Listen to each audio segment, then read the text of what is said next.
just 2 weeks away from the 2022 primary election, and your vote for Secretary of State might have a big impact on how future elections in this state are run. ABC 15 investigator Melissa Blasius sat down with Democratic candidate Adrian Fontes, who says he's the best qualified because he's the only one who's actually run elections before. But one of those elections became the subject of national scrutiny.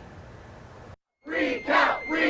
Protesters packed the parking lot of Maricopa County's election office in the days after the November 2020 election.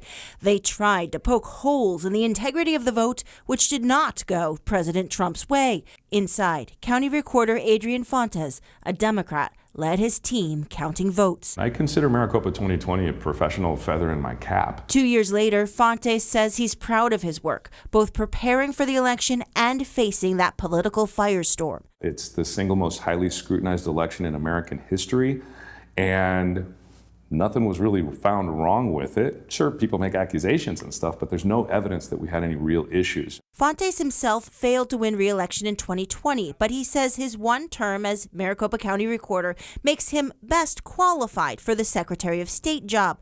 4 of the 5 other people running for the office are state legislators, and one is a local businessman. None of them have ever run elections. None of them have ever actually been registrars of voters.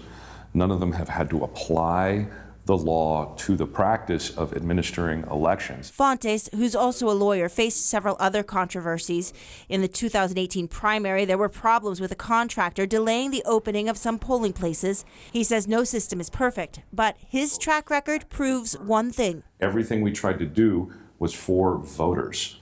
And a lot of people inside the system didn't like that. To this day, they don't like that, but tough. I asked Adrian Fontes what he would do as Secretary of State to ward off future attacks on election integrity. Make sure everybody is very well trained, make sure that their certifications are up to date, make sure that our systems are fully funded and very secure, and make sure that we continue to put out the truth, whether we like the results or not.